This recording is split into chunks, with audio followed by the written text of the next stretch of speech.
Very good afternoon. This session, New World Order. So briefly, I will be talking about this New World Order, and then I will request the 8 participants. I presume that all the 8 participants, it is 7 participants here. So I think all the 7s have joined. So first of all, I would like to thank Divya Rani for connecting me with this nice Nepal. And I'm also thankful to Dr. Pramod Jaiswal ji, who is the person behind this nice Nepal. And I feel definitely honored and privileged to be associated with this program, because just I heard that many big people of international relations whom we study, they have been associated with this nice Nepal.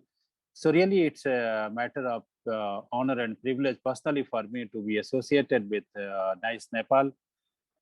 Some of the participants are going to speak. They happen to be my faculty members. So before I invite them, briefly, I would like to introduce the topic, the New World Order. And again, thank you, Divya, for connecting me with this program. And Dr. Pramod and the participants, the speakers, and other people who have joined this seminar, very briefly about New World Order. This New World Order, in fact, it is in constant flux. The world order is shaped, is determined by the distribution of power in the international system. But this distribution of power in the international system constantly changing. As Heraclitus has said that world is always in flux. In the same way, we can say this world order is always in flux. It keeps on changing every moment. So this in world order, the change is perceptible and imperceptible. So in imperceptible change, we don't realize, but when then something happens in the world, that leads to the perceptible change. So this word has always been changing. As I said, that this world order is determined by the distribution of power. And in this distribution of power, in fact, it is the great powers who matters in the international system here.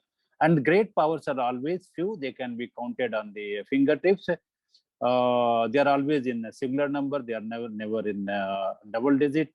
And these numbers, they determine this, they shape the nature of the world order.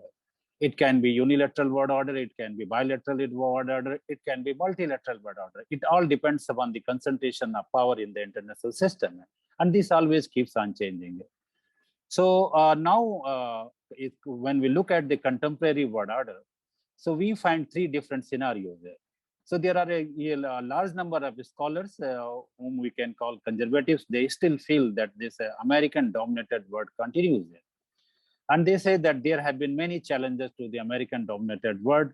Long back, it was said that the Soviet Union is challenging the power of the United States of America. But we all know what happened with the Soviet Union.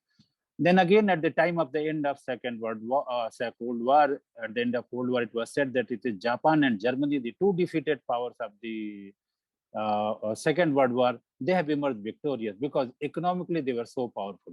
But now we see what happened in the economy of Japan and Germany. So they are no longer a significant challenge to the American power. Now we are seeing the rise of the China, and now it is being said that the China has emerged as a significant power. And if Kishore Mahbubani is believed, then he said that post-pandemic world order will be dominated by China rather than the United States of America.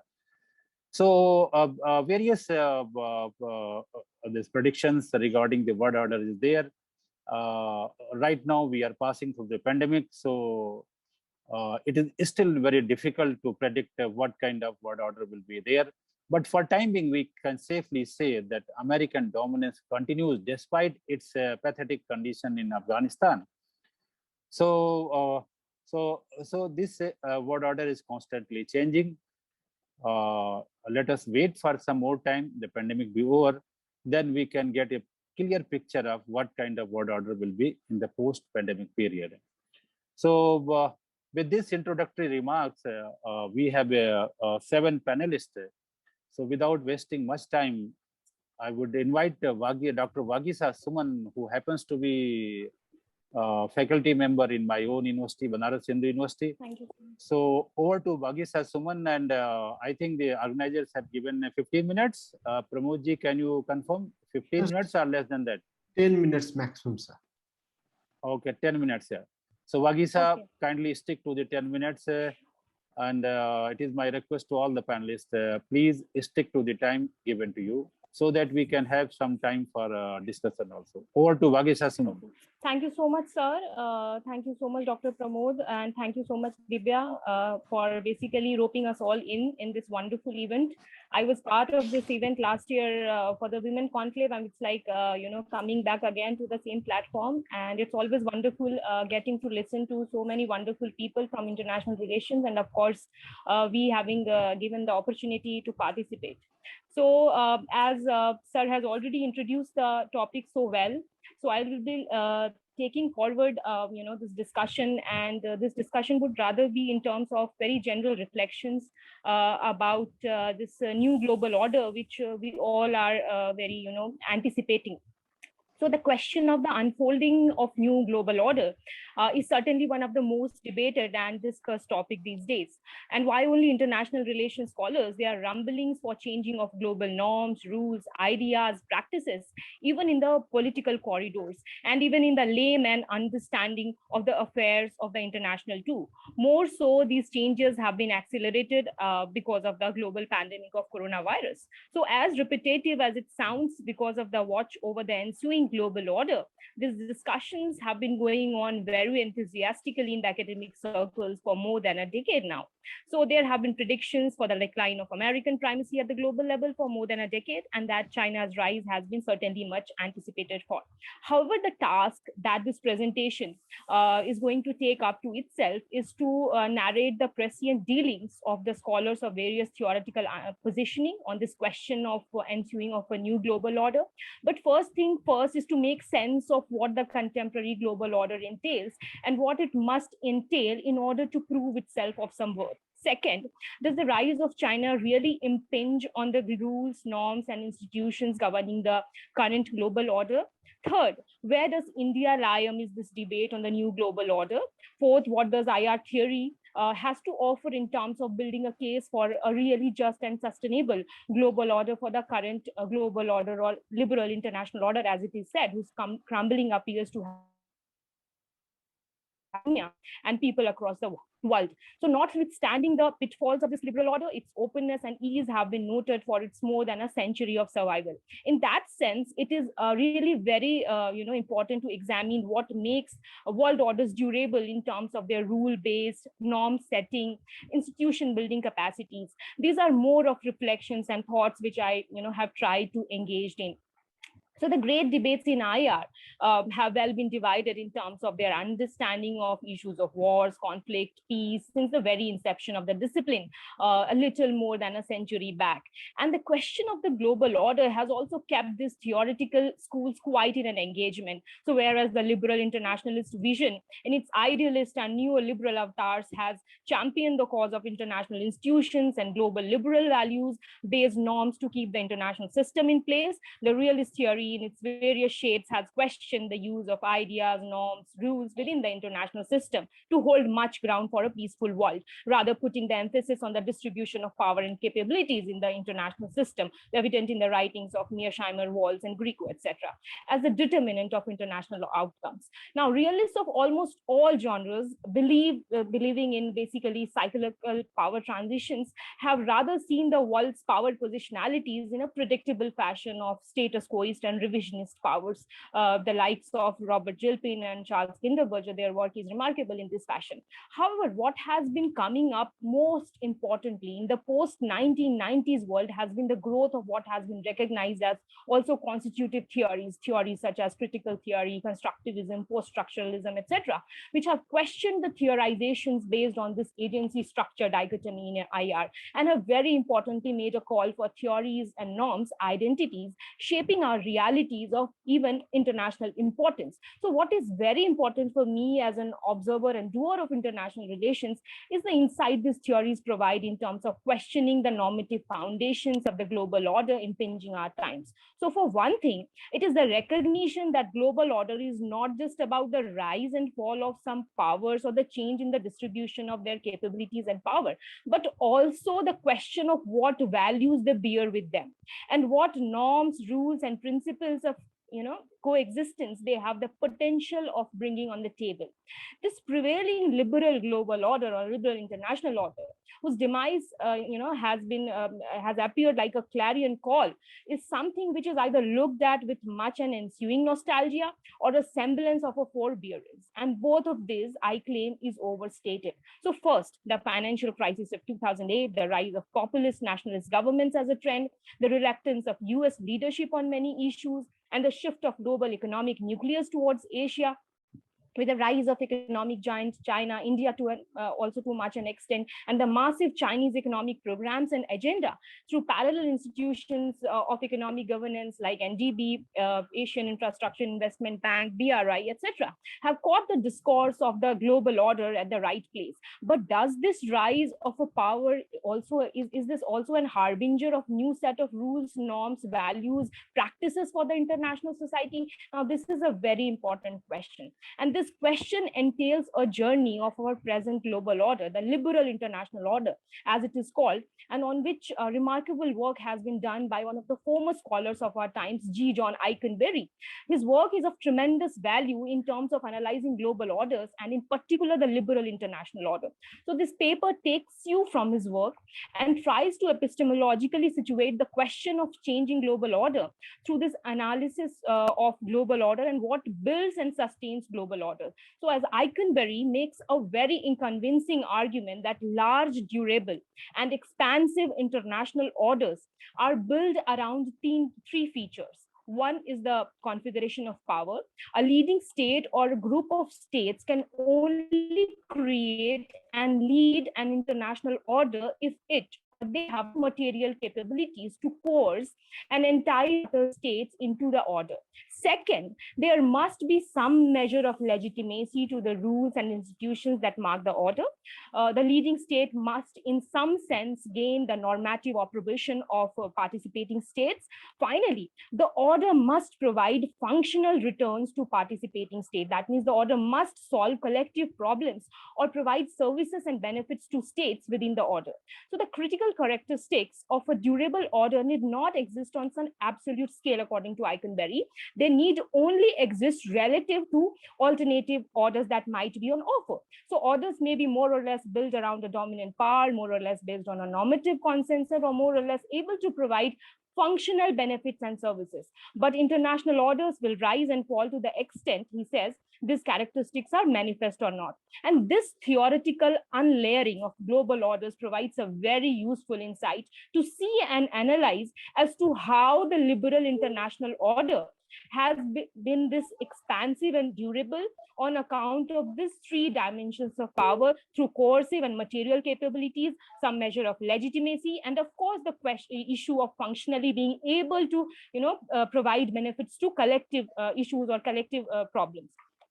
So the issue of war and interstate conflicts, economic recession, international development, all these issues, rather war as an international problem, gained traction in the post-World War I and World War II world, and the liberal international order with its institutions and norms has been able to somehow manage itself on the three qualities just discussed. So revolving around all these important issues and problems of collectivity at the international level. So be it promoting democracy, human rights, idea of collective security, free trade, outlawing war, promoting diplomatic engagements, and so on and so forth, the world has converged on many issues which were so important for the global community in the aftermath of the Second World War and even during the Cold War. So the liberal order in its various phases has maintained its worth by creating and recreating its discourses and inspiring legitimacy for the same. The question of questioning these Western ideas in another debate and paucity of time doesn't allow me to delve into that question. So as Eikenberry argues, that international orders have differed in terms of the ways in which power, authority, and institutions have been arrayed. And he has cited various instances from world history, be it 1648, Treaty of Westphalia, 1713, 1815, Concert of Europe, 1919, 1945, etc. These historical moments that international order has been maintained in at least three ways, or combination of these. So, for example, he says that in the most minimalist of terms, he says this order is exercised through a decentralized balance of power. And in other cases, a dominant state has created order through coercive domination of weaker states and people. In still other instances, leading states have sought to build an ambitious systems of institutionalized political and economic cooperation. So it is in this general historical theoretical context that the situatedness and exploration of the character and logic of liberal international order has to be done. And in any ideal form, liberal international order has been sustained through consent rather than balance or command. So states voluntarily join the order and operate within it according to the mutually agreed rules and agreements. So the success of liberal order also lies in its ability to basically combine these elements of balance of power, command, and consent with exigent needs in appropriate ways to have been able to sustain itself through two world wars and a Cold War and its aftermath. So this order was marked by the centrality of the rule of law rather than crude power politics as a framework of interstate relations. But of course, the real world liberal international formations have been more complex orders where power balance and hierarchy have intervened in various ways to shape and constrain relations. So Eikenberry argues that for an international order to be durable, it needs to build around these three features, which is basically supported by a configuration of power wielded by one or more leading states. It must have certain measure of legitimacy to the rules and institutions that mark the order, and the order must provide functional returns to participating states. That is, it must solve collective action problems or provide services and benefits to states within the order. He argues that if these claims are correct, the American-led international order may have more life in it than is generally thought. And Vagisa, this logic, sorry, yes, sorry for interruption. Kindly conclude. Kindly conclude. You have already exceeded your time. Please. Okay, I'll just conclude. Okay. I'll just conclude. So through this logic, what appears very plausible is that China and other states may grow more powerful, but an alternative order that harnesses the power of leading states may not exist for decades to come. And the theoretical and epistemic analysis of Eikenberry, if applied to our times, we can see that China and its economic, material, coercive capabilities have started to be manifest as long duress at the international level. But it's diplomatic trends like wolf warrior diplomacy, debt trap diplomacy, they have attracted caution and issues of legitimacy across even corners and countries which fell for the Chinese investments and material incentives because of lack of better alternatives. So be it the case of Hambantota, the case of Maldives in South Asia, the skepticism to its Confucian institutes and ideologues and programs of so-called diplomacy has also, which it has been aggressively pursuing in the last more than one decade.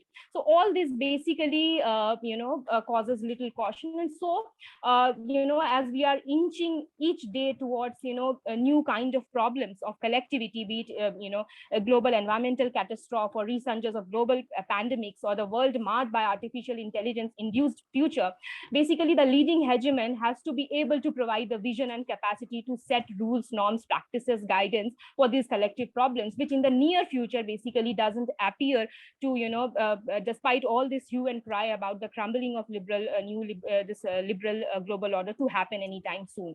So that is how I would like to basically conclude. Thank you so much. Okay, thank you, Vagisa. Thank you so much for your reflections on new world order. You have covered extensive thing. Probably you should have given more time to India. I can understand because of the paucity of time. Probably you have not given much time discussing India. Okay, so we can take questions regarding that. So now next speaker, she is Dr. Akanksha. She is Assistant Professor, Rayat College of Law. And the title of her presentation is COVID-19 and Changing World Order, Opportunities and Challenges for India and China. So over to Akanksha. Are you here? You have joined, or Pramodji, Akanksha is there? Anybody can confirm, is Akanksha there?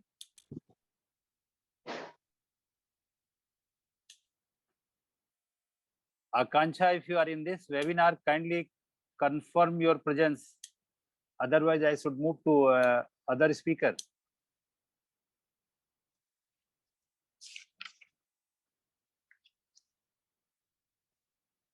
Okay, it seems Akanksha is not in the webinar. So next speaker, the Goran Ilk, is he here? Yes, I'm here. Yeah. Okay. So he's a professor and dean. So without wasting any time, over to you. So kindly make presentation. Professor Goran Ilk, he's the professor and dean. Thank you very much. Thank you very much, my dear colleague, dear colleagues, dear friend Pramod. First of all, I want to thank you for inviting me to have a presentation to this beautiful academic and scientific event.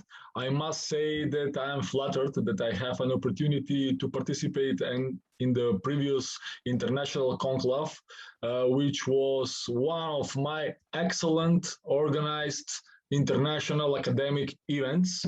I say to all my colleagues in the world and my colleagues in my faculty that the conclave was excellently organized. So I think that, and this conference, 3-day conference, is also excellent organized. Also, I thank to my friend Dr. Pramod, who is my very big friend and good colleague. We have several years cooperation until now. I think that our both institutions, law faculty and my Institute for Research and European Studies, and NICE, also we will deepen and furthering our cooperation in the future, because we have a lot to do together. And besides the bad things of the pandemic, I must emphasize that the pandemic maybe make our world closer through the online softwares and digital platforms, because we started to cooperate closely between each other through digital platforms that started to create digital projects and activities, which are good things after all. Today, my presentation is about the European Union as opposed to the BRICS grouping, regarding the conflict of values and the challenges of liberal democracy in the emerging new world order.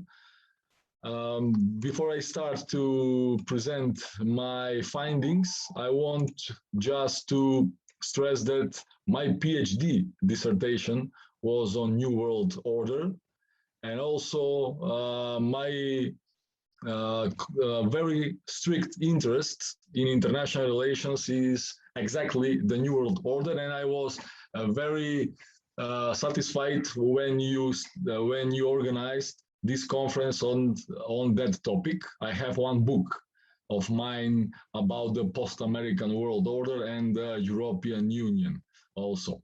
I have many research in this field, so I am very comfortable to discuss with you today about this topic.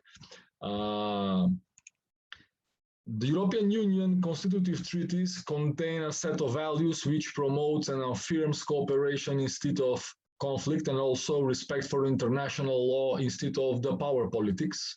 Unlike the other global actors, which promotes the national interests or raison d'etat, the European Union possesses a raison de valeur or value interest, which is directly derived from its axiological foundations established in its constitutive treaties. Many theorists noted that such axiological foundations of the European Union foreign policy enables an opportunity for promoting good global governance and the constitutionalization of the international relations to reshape the current world order in a new, more just, more liberal, and more cooperative international system. The BRICS has no authentic set of values, and therefore this group emerges as a derivative title of values.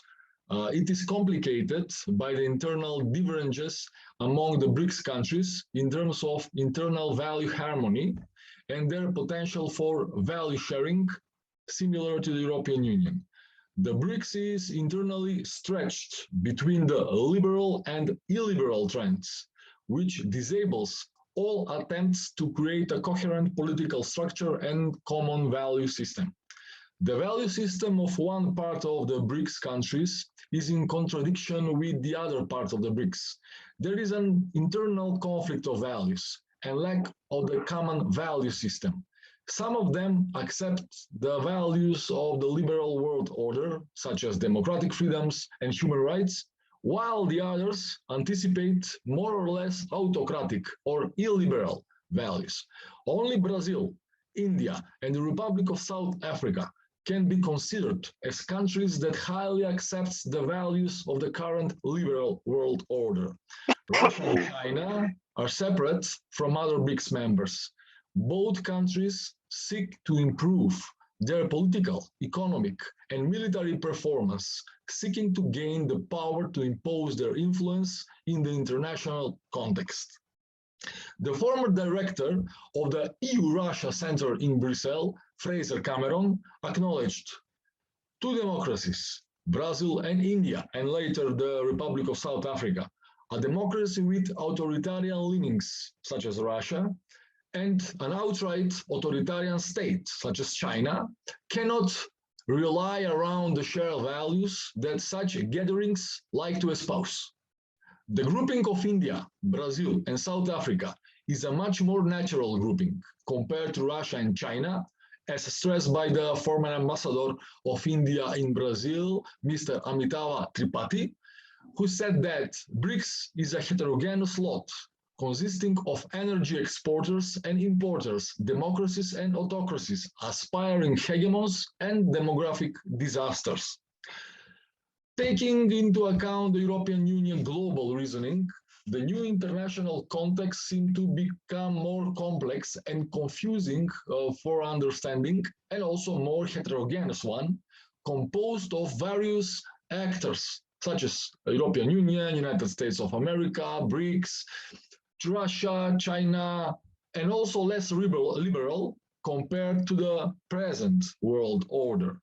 One of the main challenges of the European Union for the future will be the transformation of its power in a more hard power dimension to consolidate itself as a proactive defender of the liberal democratic values of the West in the face of incoming autocracies such as Russia and China, and I said apostate liberal democracy such as Hungary, Poland, maybe Italy, and Brazil.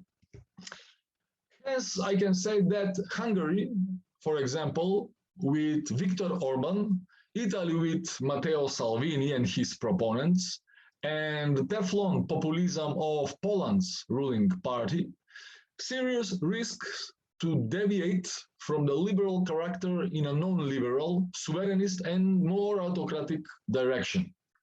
Concerning the BRICS grouping, except Russia and China, Brazil with current President Bolsonaro also manifests sovereignist, illiberal, and autocratic tendencies. Based on the various tendencies in the international affairs and the rise of populism worldwide, in this figure, which I want to share with you, just a second.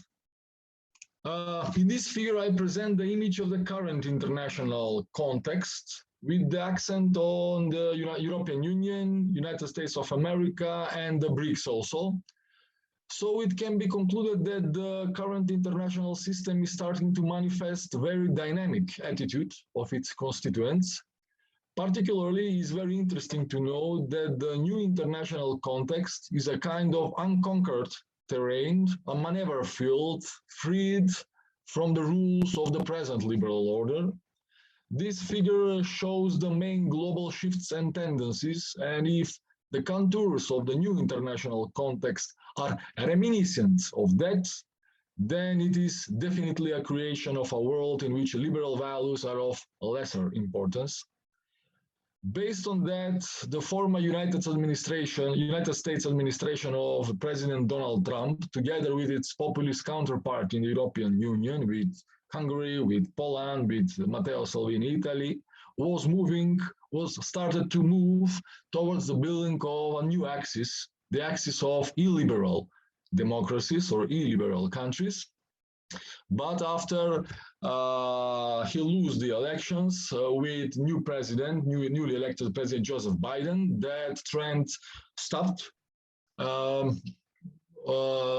in the context of the European Union, and Joseph Biden started to blow another wind in the European Union. So I hope that the Hungary, Poland, Italy, or other European Union countries will retreat to the more liberal context than illiberal. And I hope that after the elections in these countries, the autocrats, their leadership will be changed also.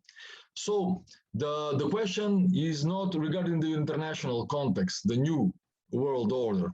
The question is not to preserve only the contours, the architecture of the current world order, or to conserve the current global actors, such as United States of America, for example, but its core liberal values. That is the most important when you talk about the new international context, to conserve the liberal values such as political freedoms and human rights, which are the values of the civilized world.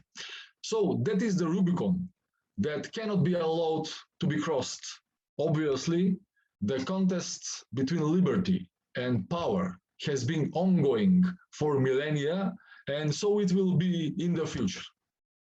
So we have a lot of challenges for us as scholars, academicians, politicians to do in preserving the core of the liberal values and to create a new international context based on these axiological foundations. Thank you very much. I do not want to use any more time. Thank you very much. Thank you so much. Thank you so much, Goran, for keeping to the time and completing your presentations. So Goran is a professor and dean of law faculty, University St. Clement Ordesky in Bitola. Yes. And in fact, I was expecting Akanksha to be the speaker, so I was not prepared for Goran to be the speaker. That is, I could not introduce yourself properly. So I'm sorry for that. And as we all know, his presentation was on European Union versus BRICS, conflict of values and the challenge of liberal democracy in an emerging world order. So thank you so much, Goran. You have a couple of questions also that I will give you the time to answer when all papers have been presented. So the next speaker in the order is Tahir Rashid Bhatt. Tahir Rashid Bhatt, is he here? Yes, sir, I'm present. Am I audible? Yeah, you are audible. Yeah. So Tahir Rashid Bhatt is the doctoral candidate in the beautiful University of Kashmir. I happened to be there in your university a couple of times. It's a beautiful university. I think it's in Dal Lake. You are from the same university, some other university? Yes, from the same university. Yes, right. Yeah, and his presentation topic is very beautiful and very relevant also, because we are all talking about that thing, that the trajectories of crumbling world order. So because with this Afghanistan fiasco, we are seeing how this world order is collapsing, and this international community has not been able to take care of the security of the people. Bomb blast happened, more than 200 people have died. And it's Right. the greatest world power, the only superpower. The America is in the helpless position, and the same Taliban they wanted to defeat, and now they are looking toward the same Taliban to provide security here. So definitely, it's a crumbling world order. I'm looking forward to your paper. It is definitely going to be very interesting. So over to Tahir Rashid, but again with this request, kindly keep to the time. Okay. Thank you, sir. So the title of my paper presentation is The Trajectories of the Crumbling World Order. Now if we kind of look at the current international scenario, so far as current international scenario is concerned, so it is steadily moving towards a state of chaos and entropy and randomness. So it's actually disintegrating. The world is undergoing huge transformation. We are entering the age of entropy, a chaotic period where most anything can happen and little can be predicted. So even we talked about there is a kind of a global interdependence, globalization. There are positive forces moving in the world order, but which actually amplified and were moving at a very inexorable speed by the forces of globalization, technological revolution, and complex interdependence. But nowadays they seem to be very much diminishing. There is a kind of we are in a kind of a situation whereby we see there is a growing entropy and growing disintegration there. And now we even talked about globalization, now shrinking of the space or the world is a kind of a global village. But it's very unfortunate now the trade wars have started. There is growing authoritarianism, there is growing racism in the international politics. And apart from that, now globalization is called as a slowbalization. Now it has slowed in the pandemic, or a kind of a politics or a kind of a diplomacy now we are having in the international politics has now actually, I would say, put on the brakes on the process of globalization. That's how we deal it with as a slowbalization. It's not globalization, it is now a slowbalization. And apart from that, there is a kind of a geopolitical uncertainty and an eroding international order have been the dominant trend so far as the current world order is concerned, where governments grapple with the volatile international landscape to adjust to their foreign policy and strategize their foreign policy to secure their interests. So all the governments actually see a kind of I would say a volatile situation to actually secure their interests. Now, even there's a kind of a new phenomenon in the world order. That's what we call as kind of colonization. Ecological colonization is a new term. That's how, for example, so far as our global commons are concerned, Arctic. So far as Arctic is concerned, now there is a kind of a new hegemons are coming into fore. So far as power change is concerned, or global power configuration is concerned, United States of America, China, and Russia, they are now actually at the daggers drawn in order to colonize new spaces, new geographies.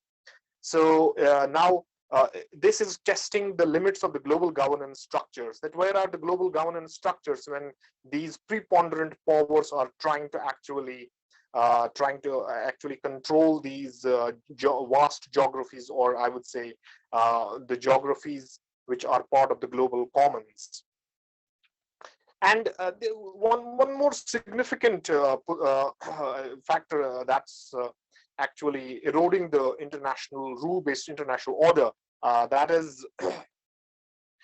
that's nuclear proliferation. I mean, nuclear proliferation. I mean, there are many nations who now seem to be in a position to actually who now want to have nuclear weapons. Apart from that, poverty, hunger. We have COVID-19. We have SARS, which has brought the whole world to a standstill. Economic recession is an offing. Okay, and this economic recession after the very COVID pandemic may break the spine of economically sound nations, powerful nations. So this is another important, I would say another important factor that would actually lacerate, or that would actually bring a lot of entropy so far as the current international world order is concerned. apart from that, now we have talked a lot about, so far as liberal international order is concerned, and America being the hegemon since the post-Cold War order. Now there has been a rapid decline, I would say, so far as American hegemony or American dominance in the world politics is concerned. Number first is that the West is losing not only the material predominance of power and wealth, but also the ideational legitimacy. Now, the West is losing its ideational legitimacy and the domestic will necessary to play the leading role. So it does not have that very kind of ideational legitimacy. Its soft power is plummeting drastically, be it Middle East, be it what happened in Afghanistan after 20 long years. It is a mess. It is in a pathetic situation so far as Afghanistan is concerned. And since the Vietnam War, I mean, the kind of what in other terms is called as kind of a military adventurism of United States of America in its foreign policy has greatly, I would say, harmed its I would say economy, harmed its domestic politics, and has dented its image throughout the world. Another important, I would say, another important factor that's more important is that is the rising risk in the international politics currently, given the heightened uncertainty of rising powers, because these rising powers are challenging and overturning the existing international order. Like, for example, China and Russia and Turkey, India, Brazil, Saudi Arabia, Iran. These are some powers who are actually trying to resist or kind of make this new international order more equitable. So they want to have their say, because this international order was very much dominated by, it was rather I would say it was choked by, choked in the sense that United States of America used to have the say everywhere. Now these are the powers who actually want to challenge the geopolitical position or economic position, okay, of United States of America. So there's a rising risk of these challenging the powers who are coming into fore due to the rapid kind of I would say capabilities, change of capabilities, and rapid distribution of or global configuration of power is changing. So this may pose another important risk. So another important risk that I want to share with you is that there is a rise of populist nationalism in Western democracies, and this is very much threatening, I would say. The rise of populist nationalism in Western democracies, and a potential for, because these democracies, or I would say Atlantic democracies, it's what Charles Kopchin writes in his book, that these Atlantic democracies, there is a rise of populist nationalism in them, and these democracies may actually turn towards more isolation or more protectionist policies that often rise under these regimes. Like, for example, we have seen under the Trump administration, or so far as Biden's administration is concerned, or so far as Obama's administration is concerned. So this is how these are the three important risks whereby the global governance structures need to actually look into these factors and elevate these factors to a great extent, so that we will have a kind of a better emerging world order. Another important thing is that USA is abandoning its traditional role as the guarantor of the rule-based international order and the preeminent champion of the multilateralism. Because there was a time when United States of America used to export democracy, values, human rights, but nowadays I believe that yes, USA is no longer actually exporting optimism and hope. It is exporting, I would say, it's exporting fear. It's exporting coercive democratization. There is more a kind of a coerciveness than of a kind of a normative legitimacy through proper soft power. So it's using more hard power in a way. So that's how I would say it's exporting more and more fear. It's exporting more and more coercive democratization to the other states. So that's why there is a kind of a resilience. There's a kind of a resistance from the other from the other states. And one more important thing, that's what Fareed Zakaria in one of his famous books, Post-American World Order, wrote, that USA has failed to actually be a better broker of peace between Israel and Palestine, and that's why America has actually lost its legitimacy in the Middle East. There's a growing anti-Americanism in the entire Middle East. Now, first it was Middle East, now it is Afghanistan, okay, and before it was Vietnam, okay. So this is how, in Libya as well, what America did. So the kind of a politics that United States of America wanted to shape, it has actually failed to shape that very politics that the USA wanted to actually shape. So it is due to kind of a unilateral arrogance of, I would say, America, that it has failed to shape its interests in the Middle East. It has shaped its interests in the Central Asia, or so far as Afghanistan is concerned, and that has greatly plummeted its soft power appeal. And apart from that, I was reading a very important article written by John Eikenberry, so whereby he says that yes, now USA is no longer stuffing the positive energy into international politics, or so far as the current international order is concerned, it is stuffing the negative energy in the international politics. Because you can just see the scenario that what happened after the US withdrawal from Afghanistan, because they're having 20 long years. Then what USA was doing there? I mean, what was the fun of actually to be there for 20 long years, to train the Afghan army, and then ultimately you have to say, no, let's go, let's move our troops, let's withdraw, let's pull out all our troops, okay? Then you kind of actually make a mess of the situation. So this is how kind of a current order is unfolding. And I have, I would say, one important message so far as the Asian order is concerned, because this Asian order is also being now, I would say, being spoiled by the United States of America. Now, how is USA spoiling this Asian order? Is actually sowing the seeds of hostility between the two ancient civilizational powers, that's India and China. Now, we used to talk about a paradigm that's Shindia paradigm. That's India as well as China would cooperate with each other. But China is so Tahir, sorry for interruption. Yeah, kindly conclude, because yes. You have already consumed your time, given time. Okay, please. Okay, sorry, sir. So, so the Asian order, so far as the Asian order is concerned, it is built around India and China.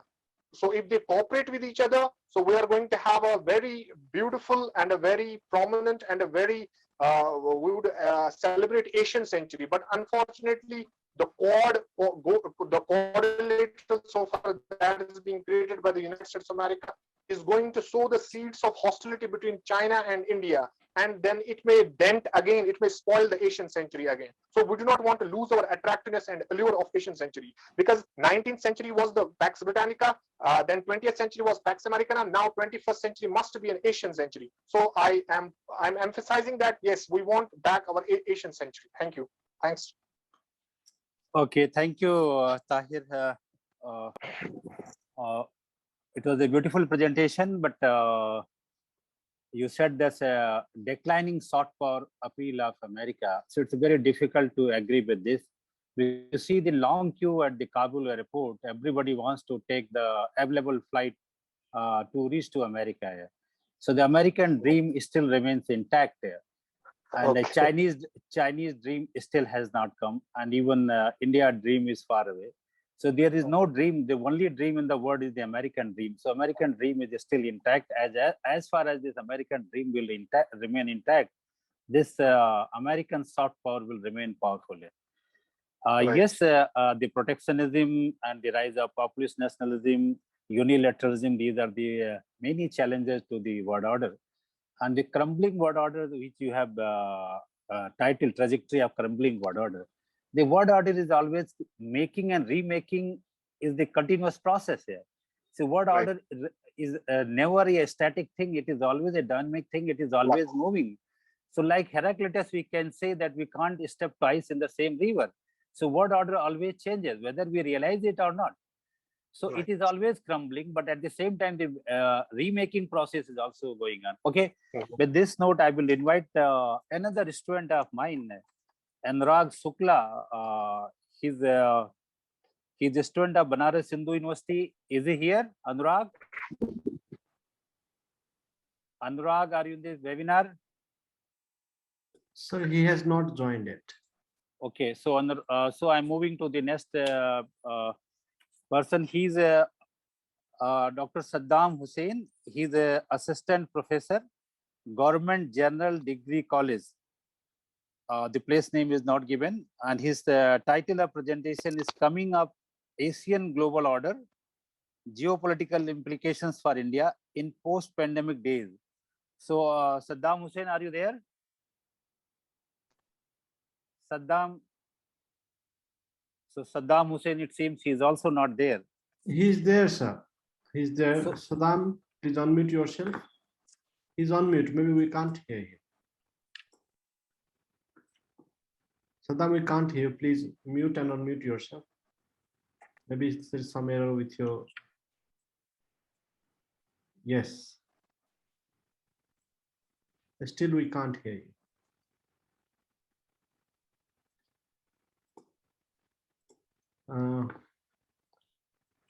Can I call the next speaker?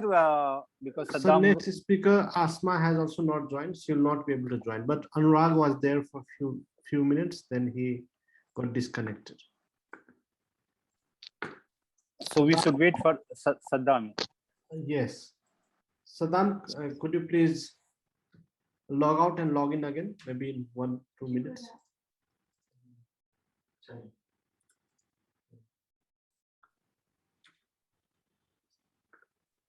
So maybe we can take few questions in the meantime. There are a few questions. Saddam, please disconnect. Yeah.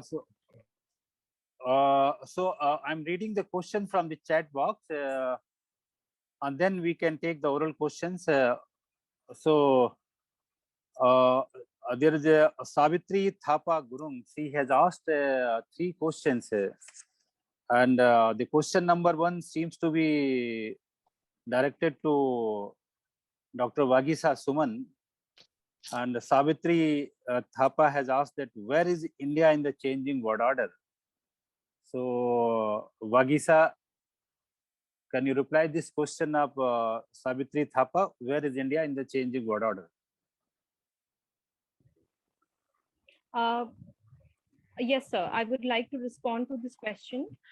So, as far as India's positionality is concerned, so we have to contextualize, as I said, that there is talk about rise of Asia and China and India being the two torchbearers of this economic rise. So, first thing is that for India's rise to be in any ways tangibly manifested in this global world order, India's own domestic politics and economy both have to, set themselves in the right path. First thing, in order to make its presence felt.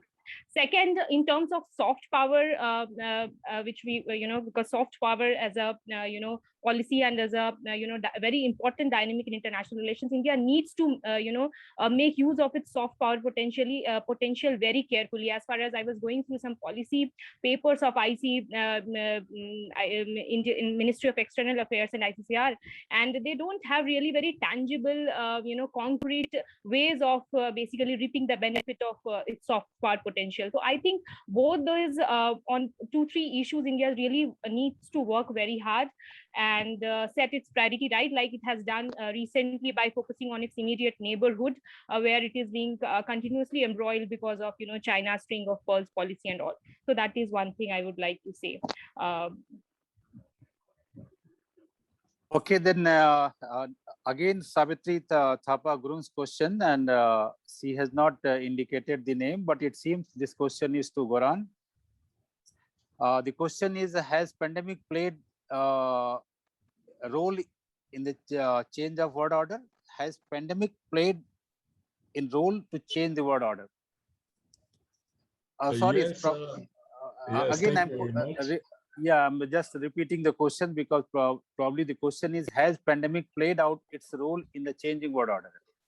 Okay, thank you very much for this question. I must agree with our colleague Aharia, who wrote his opinion in the chat. So my opinion is that the pandemic definitely infused some need for closer cooperation between the people of the world, but also create a distinction between the states who are most interested to end the pandemic and to produce vaccines also. We know that United States, Great Britain, Russia, and China are pioneering in that sense. So I think that the global stake will be shared between them, and also they they chart their spheres of influence. For example, in the Balkans, we have various types of vaccines, except the American ones. We have AstraZeneca, we have the Chinese, we have the Russian. But after the initiative of the European Union to block some of them, we started to use mostly Chinese vaccines here in Balkans, especially in Macedonia, maybe in Serbia and Montenegro, where China is the most interested to have an influence here in the southern part of the Europe. But I think that the future will be different, and the main focus of the Western powers, for example, the United States of America, will start to dominate in Europe, but not in the Middle East or Afghanistan.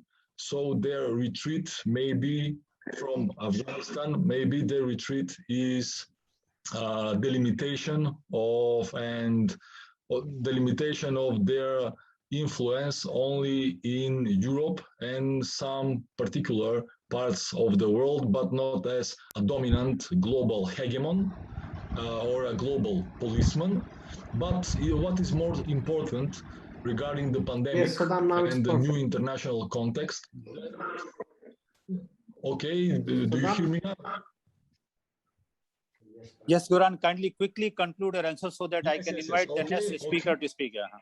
Yes, but I think that what is more important for the new emerging world order is that we need to preserve the liberal democratic values, and I think that it will be possible because the pandemic induced a closer cooperation between the people, between the government, in that fight against the common evil, the coronavirus. Okay, we can talk about this issue many hours, but I think that is okay. Thank you very much.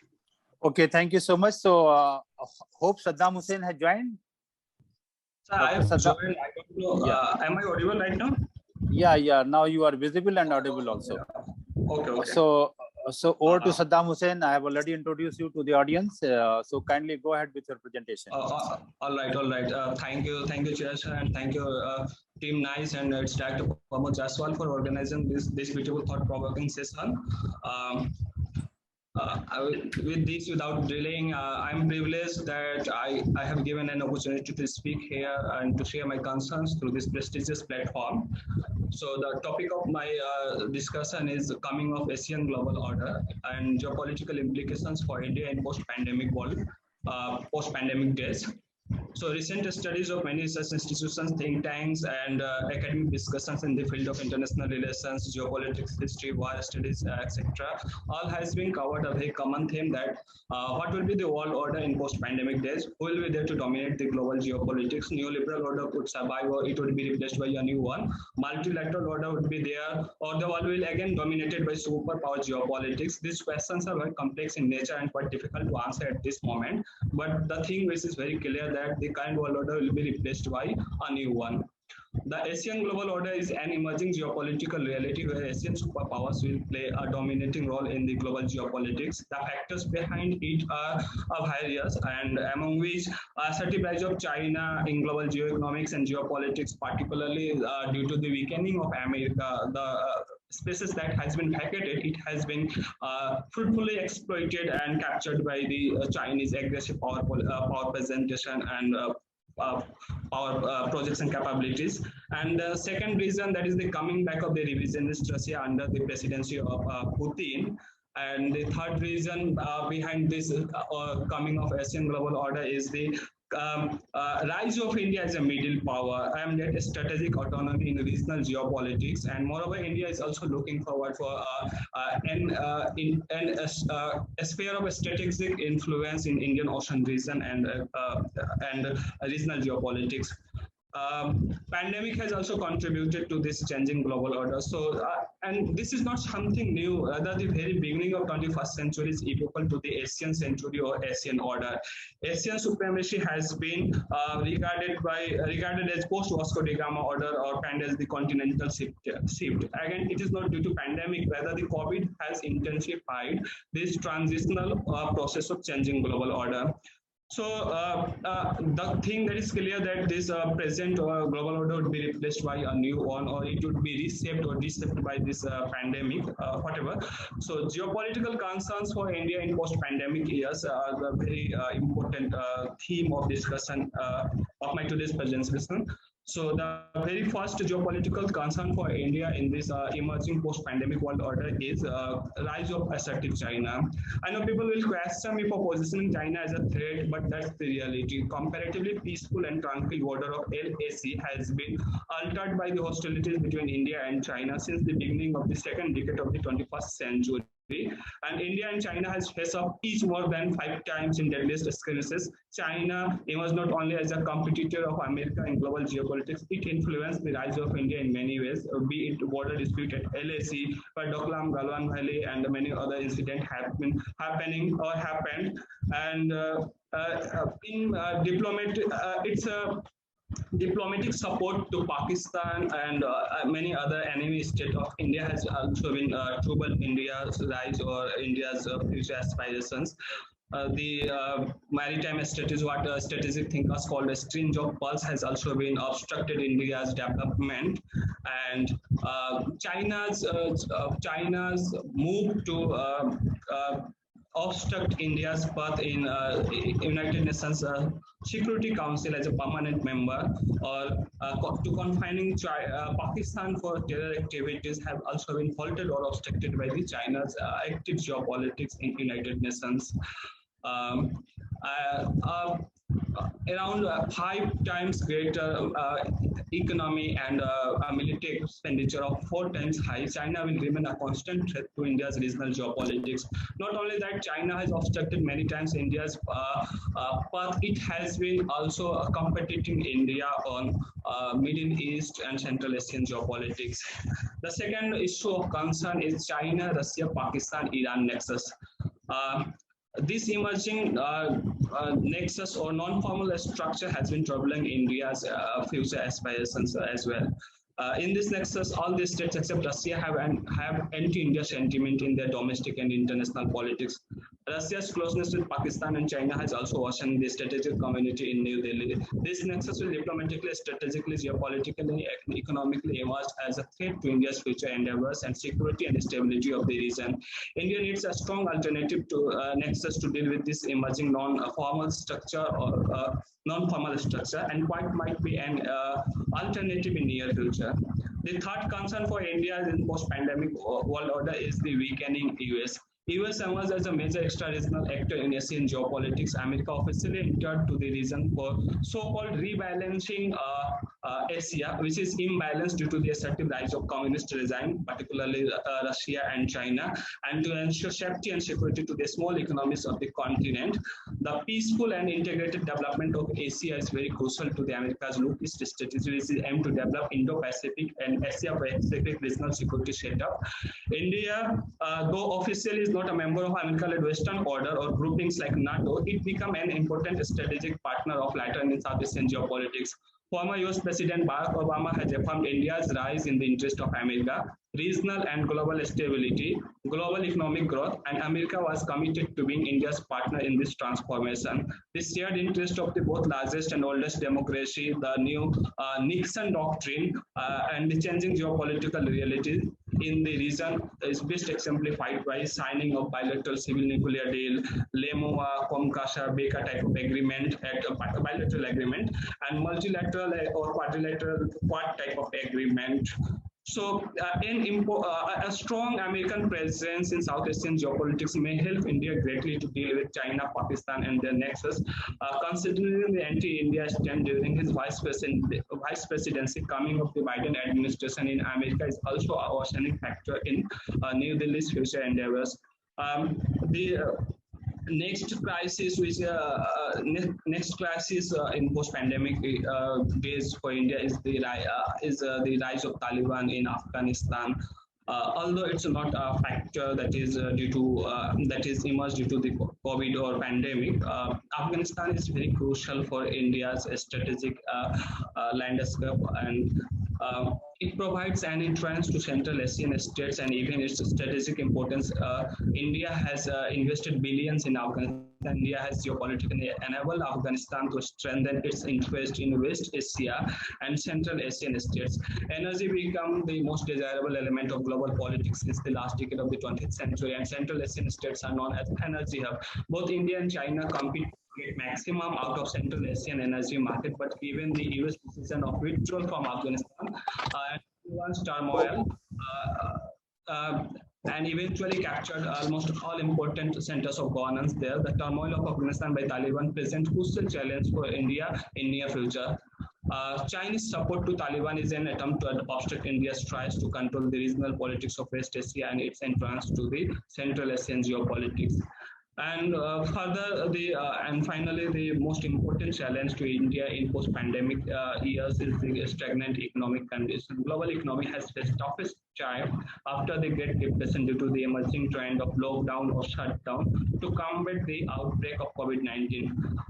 A report about the IMF estimates a decline of global economy by 3% post after the Great Depression of 1927, and international level organization ILO estimates about that 2.7 billion people have been affected due to this pandemic.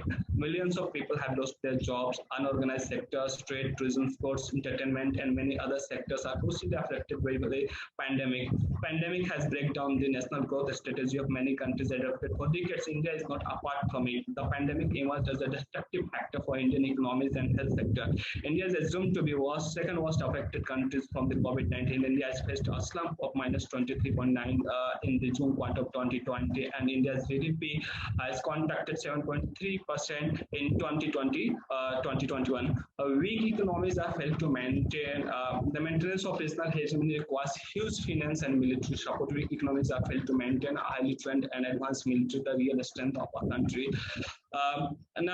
Finally, these are the factors, or these are the challenges geopolitical implications have India in post-pandemic years, but there are certain opportunities for India also in post-pandemic years. Now, weakening US will create a security dilemma in South Asia, but this could be an opportunity for India also. India may contribute more to the America's net security structure in the region. India cannot afford to alienate from its pro-West strategy, as it provides the very security and balance to India's stand on its asymmetric clash with China. So, weakening US might be an opportunity where India will play a greater role in regional security setup. Second, India's geostrategically and geographically have an edge in South Asian geopolitics. Understanding its pivotal role, India needs both America and Russian support in shaping its geopolitical priorities. India needs to focus more on the small economies of South Asia so as to counter the economic pressure created by China. India needs to invest more in the countries surrounding the South China Sea to counter the pressure from Chinese. It will enable India's grip over regional geopolitics. Third opportunities for India in this post-pandemic years is Dr. Saddam, it will be fair and it will be unfair on my part, because other speakers I interrupted because I thought that there are 7 presenters. Already I have given you too much time. Okay, so kindly conclude, because others I have asked them to conclude. You have already spoken more than 15 minutes. So kindly conclude so that we can have enough time here. Sure. India needs to develop a bilateral relationship with China and Russia more practical by keeping future consideration in mind, where we may dislike them, but we cannot afford to ignore them. Improved Sino-Indian relationship is the key to the development of both China and India. And finally, concluding with this, given the hypothetical assumption about the post-pandemic order, India needs to explore the fields of shared values, shared interests, and shared politics with Asian giants. This will help India in regional This will help India to shape its regional and transnational geopolitical aspirations. So thank you, Chair. I'm concluding with this. Okay, thank you, Saddam Hussein. So now to the organizers, has anyone joined this? Because 7 presenters were given to me and only 4 has spoken. 3 have not turned up. If they are there, so they can be given the opportunity. Otherwise, I should start the question answer session and chair remarks. Sir, Asma will not join. Anurag was seen, but I have not seen him now. And then was another speaker who was number 2, Akanksha. She has also not joined. Akanksha, the She's speaker not in- number 2. I think she had changed her session, sir. She's not in this session. Okay, so only 2, Asma and Anurag. So Yes, sir. so they are not here. They're not here. Sir. So okay, now I should start the question answer session. Now we have enough time. I think around 45 minutes for question answer. Since I did not know in the beginning that we have only 4 speakers, otherwise I would have given more time to my previous speakers. So anyway, I hope many questions are there. So instead of reading their questions from the chat box, I will, since we have time, I will request the persons who have asked the questions to ask question directly to the speakers. So first, I will request Savitri Thapa. 3 questions I read her in the chat box. So you got muted. Please unmute yours. Oh, sorry. It's strange how come it was unmuted on its own. Anyway, so 4 persons I have seen in the chat box, they have asked the questions. There is some noise coming. Kindly unmute everyone except me.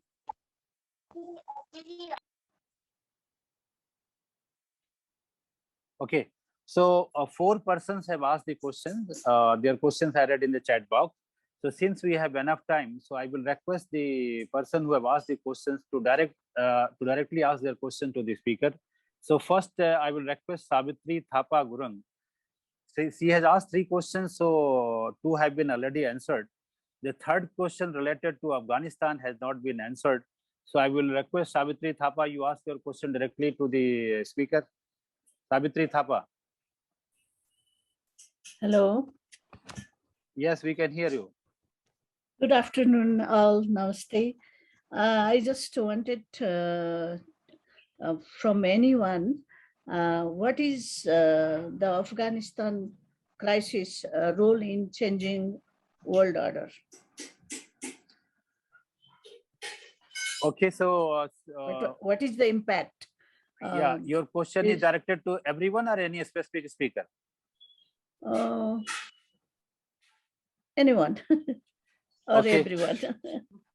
Okay, so I will request only one to reply these questions, and I think this Rashid, who spoke on Tahir Rashid Bhatt, who spoke on Afghanistan.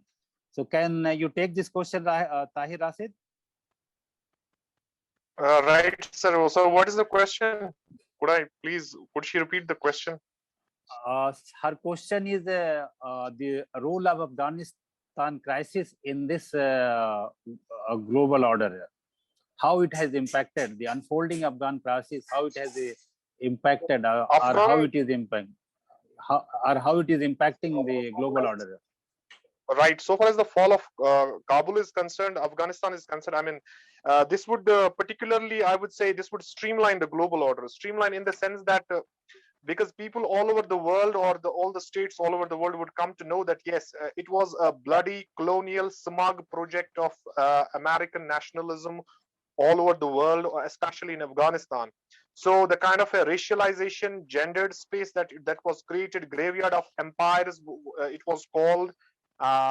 So this would actually emancipate. People would come to know that we would say no to neocolonial subjugation. It was actually a neocolonial subjugation of Afghanistan. This is what actually we say, there's a neocolonial control on the Afghan body. So it must go. So it would actually emancipate the world order. And people throughout the world has actually come to know the real shape of American power. So American power had gone extremely over militarized. So that's what Paul Kennedy, and if you go through the works of John Gilpin, or if you go through the works of Joseph Nye, that how these global hotspots would actually create a sense that yes, we would say no to the colonial smug project of neocolonialism in shape of actually humanitarian interventions. This is actually a neocolonial control or neoliberal control on the Afghan bodies. So simply, it would actually make people more conscious about what kind of a constructivist international order they want they want for themselves. That yes, let all these great powers, be it either Russia. Since 1979, we have seen the kind of a debacle of Russia, and then we ultimately saw the American influence in the so far as the great game of Afghanistan is concerned. So this is how I believe that yes, this is actually the liberation of Afghanistan. That yes, Afghan people are the sons of the soil. They must be given they must be the stakeholders to actually shape their future, their political future, their economic future. No state has the right to actually transgress and to actually, I would say, to control the geography of the other states. Okay, thank you so much. But international community has also certain responsibility towards the whole world. We have the evolving concept of responsibility to protect. If any country's rulers are misbehaving with their own citizens, indulging in the ethnic cleaning and indulging in the genocide, and involved in the serious human rights abuses, then it is the responsibility of the international community to intervene. There is no international community. Okay, there is no international community in the world. Just you have already spoken. So far as the Rohingya massacre is concerned, where was the international community sleeping? Okay. You can't force the international community, but you say that anyway. We have the Afghanistan has been left to its fate. No, so then why? Please, sir, let me. Yeah, please just listen me. Then you make your argument. I'm saying that no country can be compelled to take the responsibility of the security of others. The America is being criticized, but America is saying that we are not ready for forever war. We have been there in America for 20 years. We can't afford to continue there for all the time to come. So it's true that the Afghan people should take their responsibility. International community should not intervene, but sometimes situation arises where international community is compelled to intervene. The same thing happened in Bosnia also, same thing happened in Kosovo also, same thing happened in many places. And we have the concept of humanitarian intervention also. Okay, that is another debate. This Afghanistan, it has always impacted the world order, whether it was in the time of Alexander. Alexander met faced the Porus here. I think it was the place near Afghanistan, and there, after the victory over the Porus there in Afghanistan, that would have been the place in the time of Alexander.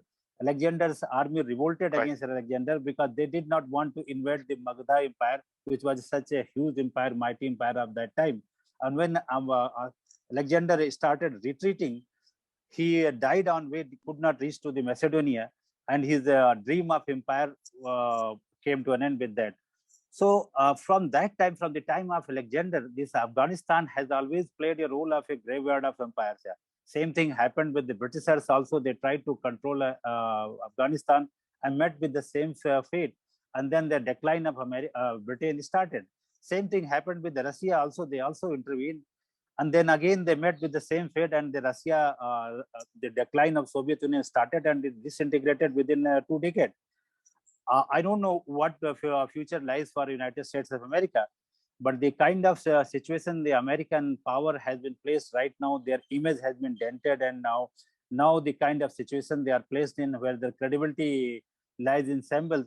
So it will still be premature to say that it is the graveyard of American empire, but its image definitely has been dented. There are many people who are arguing that probably America has withdrawn from Afghanistan so that it can conserve, it can mobilize its energy to take on the greater challenge coming from the China. Anyway, that's a different thing. Then I'm inviting another person who has asked the question, and again I will request to all the panelists, while answering the question, please be to the point.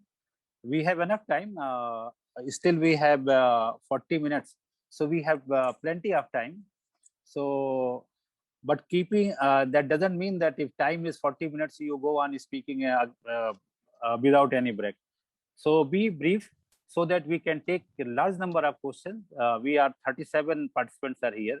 I will expect majority of them to ask the questions so that we can have a participative discussion here. That will be more meaningful rather than presenting a paper 10 minutes, 15 minutes, 20 minutes here.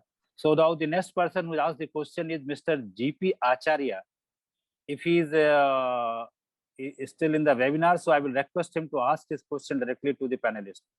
Mr. GP Acharya. This is the name I have taken from chat box. Is it there? Okay, I'm now moving to the next person who has asked the question. She is the student of Banaras Hindu University, Department of Political Science, Kirti Tripathi. Kirti, can you ask your question directly to the panelists? But while you are asking the questions, also be brief. Sure, sir. Don't make your question as an observation or comment. So ask Definitely. a specific pointed question and name the panelist also who has to answer your question. Okay, sir. Thank you so much, sir. My first question is to everyone, since we are talking about Taliban. So my question is, what policy options do India have to safeguard its national interest in the would-be new world order after the rise of Taliban? That is my first question to everyone. And my second question is specifically addressed to Dr. Bhagesha Suman, ma'am. Ma'am, I want to ask you, does India's domestic political issues like CAA, Kashmir shutdown, VDEM Institute report of downgrading of democracy in India affect its international image and relation with superpowers? If it affects, how? And if it does not affect, why? Okay, Vagisa, since one question has been directly asked to you, so first over to you. So you answer your question. Yeah. Vagisa, you must be connected. Thank you, Kriti.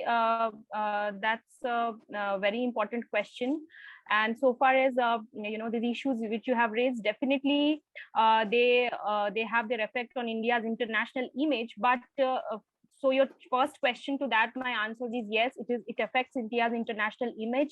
But to the later question that it really impacts its relation with superpowers, I have little suspect to this basically this drawing of correlation, because when it comes to international relations, yes, we have importance of global norms, practices, rules, as we have, as I just highlighted also in my paper. But when it comes to basically bilateral relations and more so relations with superpowers, it's the most important thing which comes up is the issue of national interest and of the strategic, the question of strategic autonomy or strategic benefit for the countries in question. So on that account, I don't really think that in the long run, India's relationship with let's say US or China or any other great power is going to be affected by such instances. But yes, in the long, you can say, but in the larger context, India's international image does suffer because of such domestic, policies. So that's one thing. Thank you. There was a question related to Taliban, so all the panelists are free to answer, and they have also the option of not answering. So it's up to the panelists. Yes, I want to answer regarding the Taliban issue. Yeah, please. Yes, thank you very much. I think that the problem that the rise of Taliban will not induce any change in international context because it is too early to conclude something like that. But I think that the danger of the United States of America retreat is to change the colonialist power in Afghanistan. I think about China, maybe. So if one global power once again impose its colonial rule to Afghan people, then we can start to think about changing the international context regarding Afghanistan. And you said very well, we had similar problems in Bosnia and Herzegovina, in Kosovo. also. And after the American retreat from Afghanistan, there was plenty of media hysteria here in Balkan.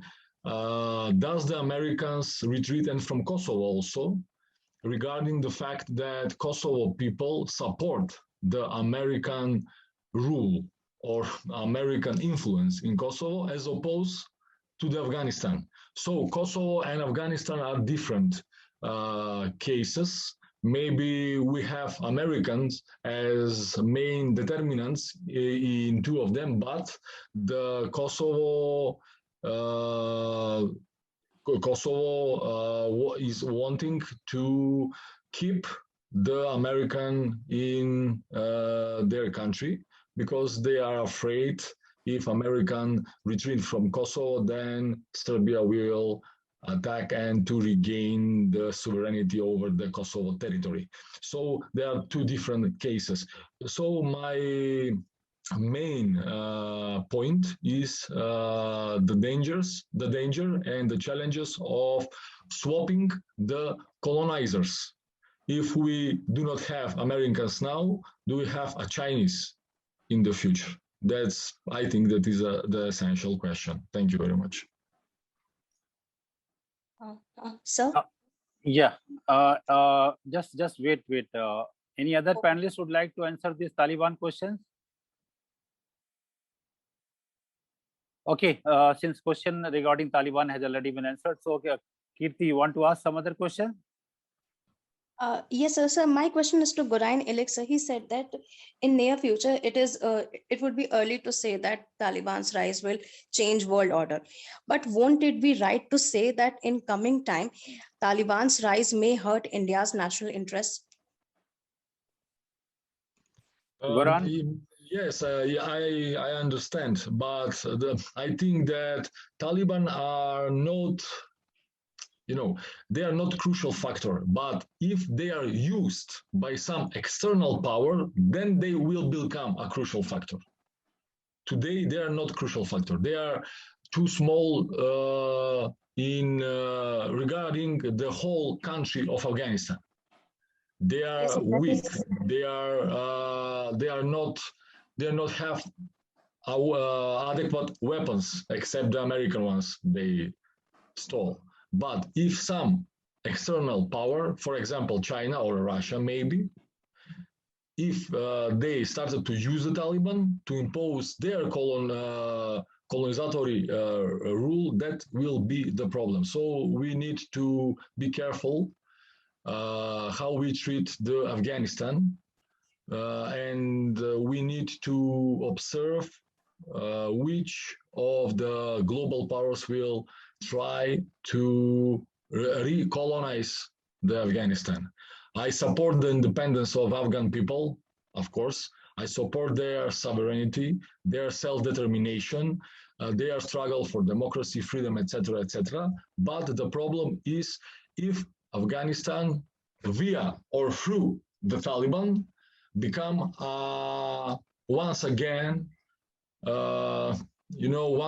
under the new colonial rule or under the rule of some new global powers such as China or Russia. Okay, this Taliban, Kirti, in fact, now regarding Taliban, the international community's approach towards Taliban has changed over the years. Now, in the United Nations Security Council also, the resolution which has been adopted yesterday, and India happens to be the chairman of that United Nations Security Council. So the word Taliban has been dropped, and now the word Afghan groups are being used.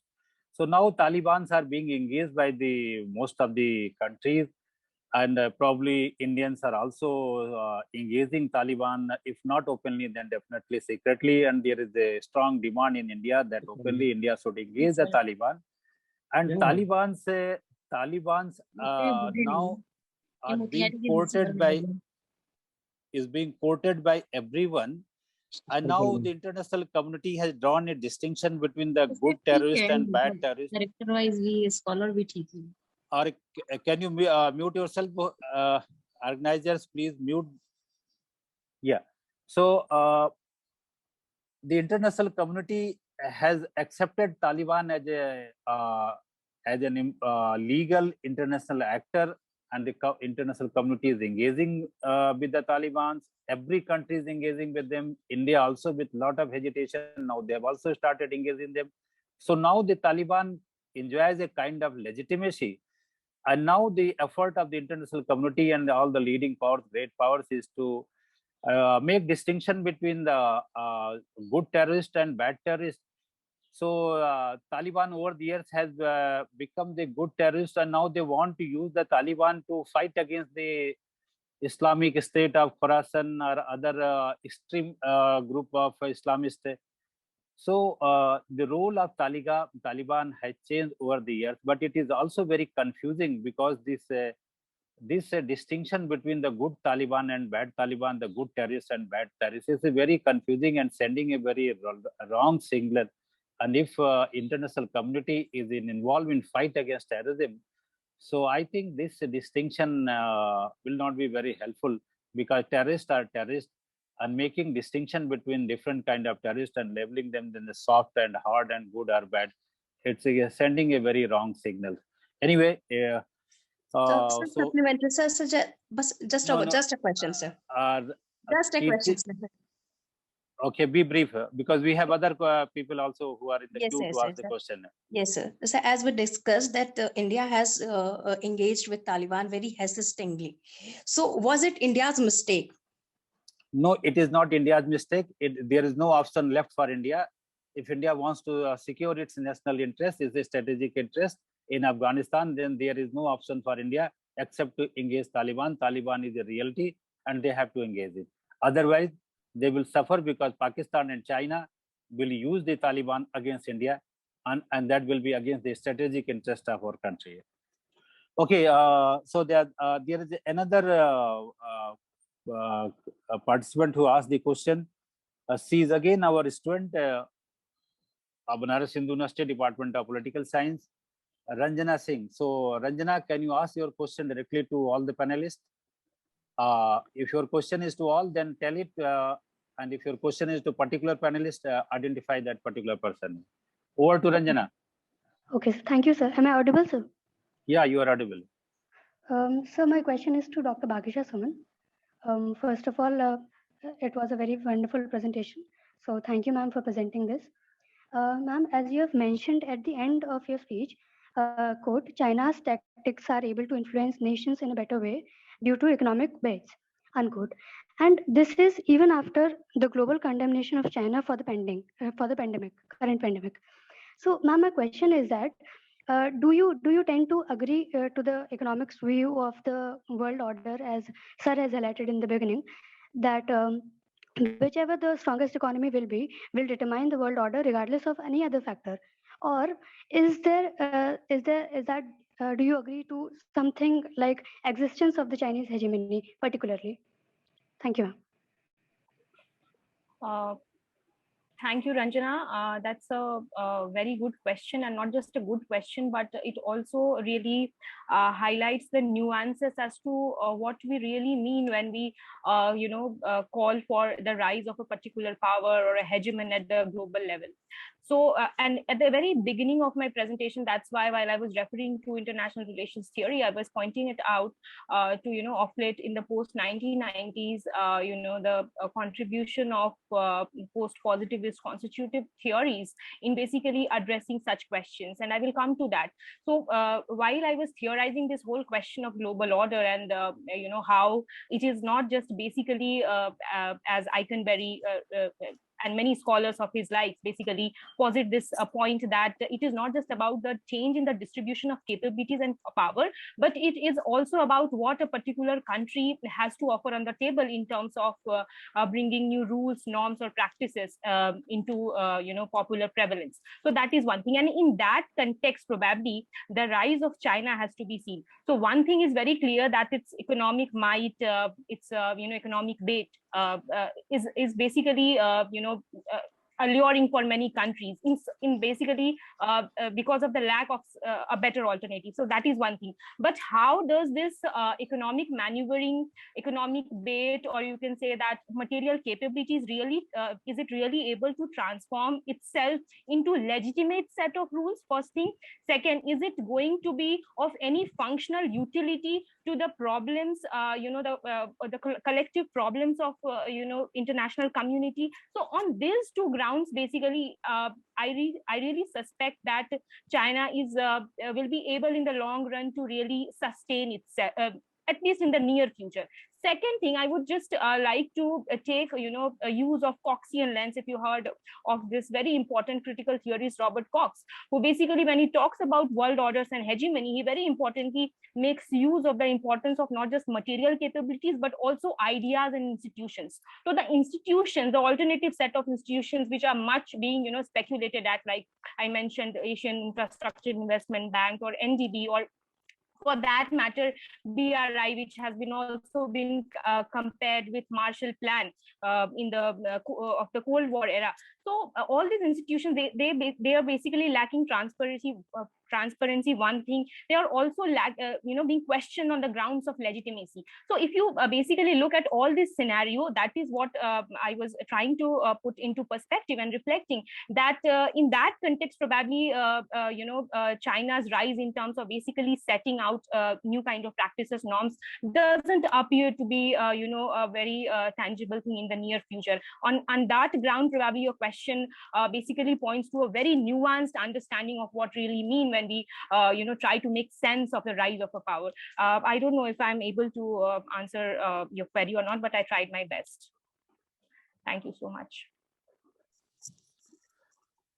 Okay, Ranjana, any other questions, or I should move to some other people? No, sir. Thank you, sir. Thank you very much. Okay, so so simply I have called out the name which were there in the chat box. So now we have 30 participants. Have anyone asked any questions? Because their questions is not in the chat box, so it's up to you. If you want to ask any questions, you can unmute yourself and ask the question. And if there is no question, then I will start the chair remarks and then conclude the session. Okay, it seems now there is no questions. So firstly, before proposing vote of thanks for all the panelists and all the participants who have joined this, very briefly, I will talk about this word order. Also, in fact, when we talk about the word order, the first problem is that we focus only on the security and the political word order. And generally, we ignore the economic word order, the cultural word order. But the economy, polity, security, culture, everything are interconnected with each other. So we can't see these different economic order, the political order, and the cultural order in isolation with each other. You take any word order if you are talking about the contemporary word order. So dominance of America is obvious here. If it is a political order, so we all know that American military expenditure and American dominance in the contemporary world is obvious here. America, as we say, is the sole superpower, the only superpower. America is the only country which has the capability to project its power anywhere in the world. China is still far behind. Economically, China must be catching up United States of America, but militarily, China is still far behind. America right now is the only country which can project its power in all the oceans, in all the continent, even the space, outer space also. China is still not in the position to project its power in Atlantic. It's not in position to project its power in Latin America. Its power, its military power is present only in the Pacific and the Indian Ocean, and increasingly it is increasing its influence in Africa, Asia, but it is still not present everywhere in the world. So when we talk about this China centered word order or Sino-centric word order, as Kishore Mahbubani and others have been arguing, that this post-pandemic word order will be the China-dominated word order. I don't see any possibility of this happening and China dominating the world order in the post-pandemic world also. Its economic clout is definitely there, because if you see this, the Chinese created Asian and Infrastructure Bank. The amount they are giving as a loan, as a development aid to other countries, it is larger than the World Bank here. So the and in this, and they have also created many other financial institutions there, whose influence is increasing every day. Their Belt and Road Initiative, enormous money they are spending in this project. And on this Belt and Road Initiative, this is all aimed at increasing the power of China. America is definitely not having that much deep pocket as China is right now having. And as we all know that the China has so much surplus with the United States of America. 400 billion something they have trade surplus with America. China is having the trade surplus with every country. Even they are having huge trade surplus with India also. About the China-Pakistan economic corridor, the entire expenditure on this China-Pakistan economic corridor is only 50 or 60 billion dollars. And this is the 1 year trade surplus of China with India. So they are making huge money with India also. Right now, China is sitting over a huge amount of money. The kind of money they are sitting over, no countries have been, including the United States of America. And when the Bretton Woods institutions, the World Bank and the IMF, all these were created, at that time, the idea was the largest economy will have its headquarters. And China, the way its size, its economy size is increasing. And it is projected that in the next 10 years to 15 years, the Chinese economy will be larger than in United States of America's economy. Then, as per this Bretton Woods agreement, these headquarters of the World Bank and the IMF will be shifted to Beijing. We have to see that what is happening there. So economic clout of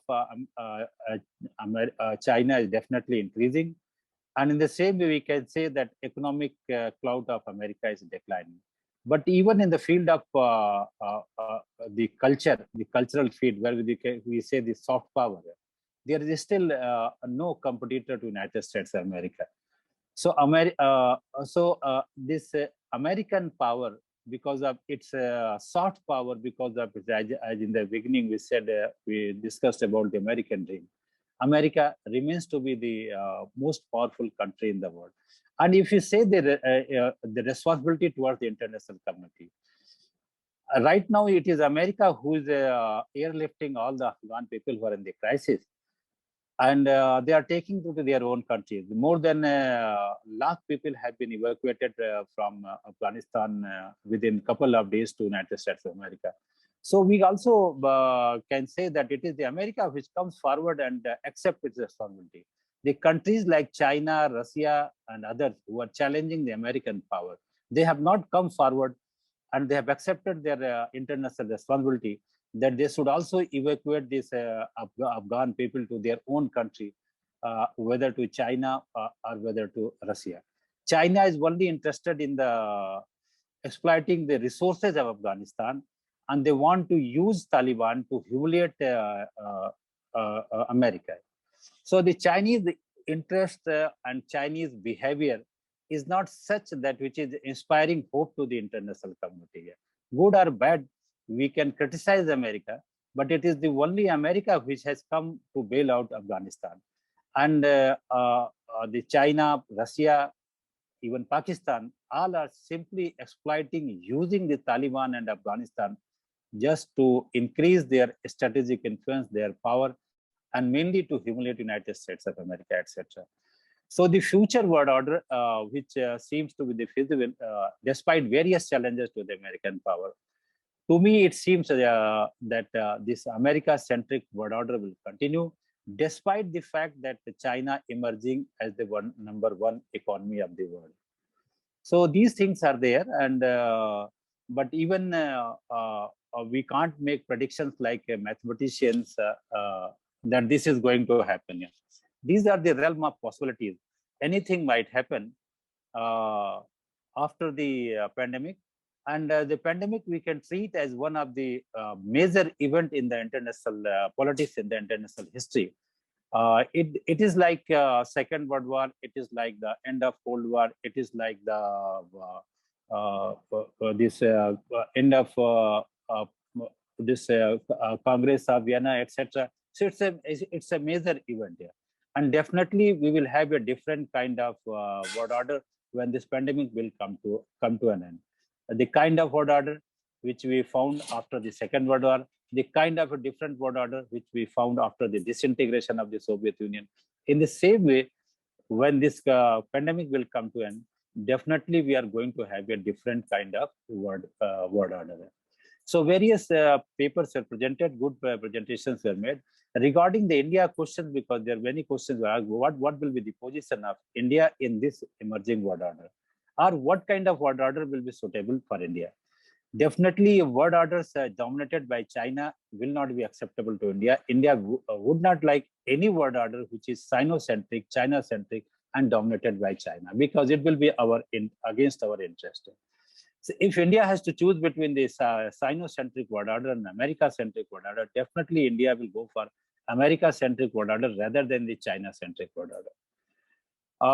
Given the choice, definitely India would like to have this multipolar world order where India can engage different countries on different issues. So we can engage China also, we can engage America also, we can engage Russia also, we can engage all the countries as per our interest here. So multipolar world order is in the larger interest of India.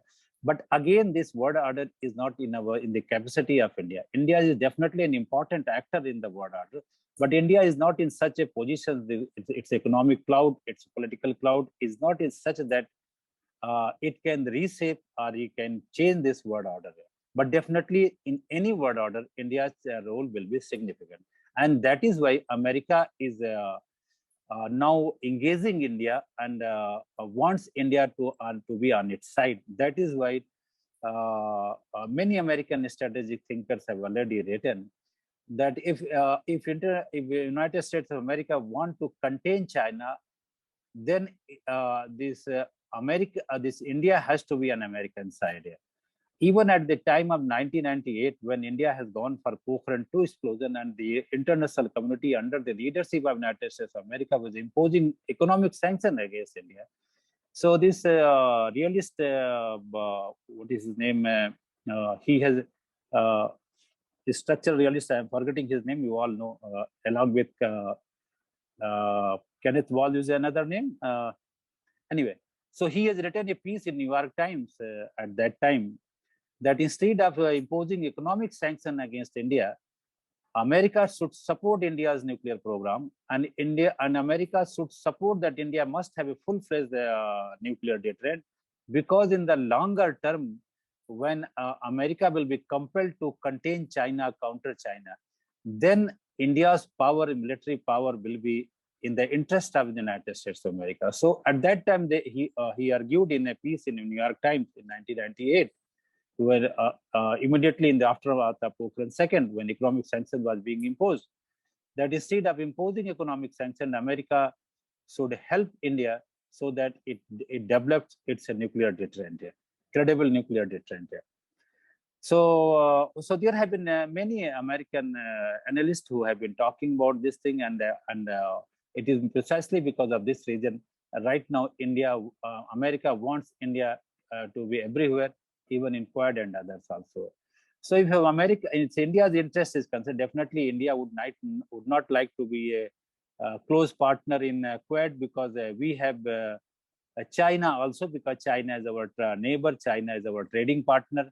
And despite our disliking for China, we cannot wish away China. There are many issues where we need China. And the major issue where we need the China on the economic issues, on the world trade issues, India and China we find on the same page, whether it is WTO talks, whether it is other economic international economic organizations talk, India and China are always on the same page. Same way on the climate change talk also, India and China they are on the same page. So India is also engaging China, and there are various issues, the global issues which concerns India and China both, whether it is climate, whether it is trade, where India is bound to engage with the China. So the kind of world we are living right now, it is not a Cold War world where we can keep any country completely isolated. And that is why you see even the case of Afghanistan also, all the major international players, despite not having much interest in Afghanistan, they are against their wishes, they are engaging Taliban too, so that Afghanistan is also engaged. So the kind of world we are living where every country is engaged with each other, the kind of isolation that was possible in the Cold War, that kind of isolation is not possible in the contemporary world. And that is why everyone is engaging all other countries, despite their disliking for each other. America and China both are engaging each other, and both are the largest trading partner of each other, despite their disliking them. It is not the Cold War world where America and Soviet Union hardly they had any kind of trade, and they have minimum interaction. But now we are living in a globalized world where that kind of not having any kind of engagement, not having any kind of interaction is not possible here. So I would like to conclude with this thing. Again, Vageesha Suman has presented a very good paper full of theories. So yes, theories give us a very clear picture. But when you talk about this global order, world order, so when you go by the realist theory, so then world order is given. But if you go by the Alexander West's constructivism, yeah, so even the world order is also constructed here. So whether it is a unipolar world order, it is a bipolar world order, it is a multipolar world order, it all depends upon the construction of the people, imagination of the people. As Alexander Went said, that anarchy is what state make of it. So what kind of global order is existing, whether it is a Sinocentric global order, as Kishore Mahbubani says, and many others say that it is still America-centric world order. So it all depends upon your perception. It all depends upon how you visualize, how you perceive the world. So social constructivism is relevant here in understanding this contemporary world order and in explaining this world order. So to some it is Sinocentric, to some it is American-centric, to some it is a multipolar world order. So it all depends upon that. If you go by the structural realism, then no, this world order is given, world order is fixed. So it all depends what kind of theory you adopt for understanding this world order.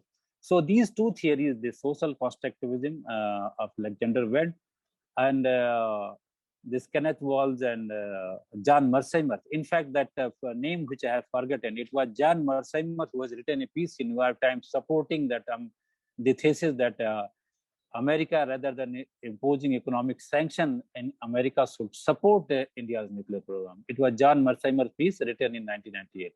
So John Mearsheimer and Kenneth Walls, etc.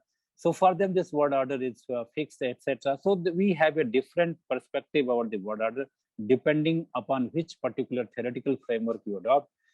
To me, the Alexander Went's social constructivism is better as far as theory is concerned, in understanding and explaining the contemporary world order, because the same world order is being perceived differently by different scholars.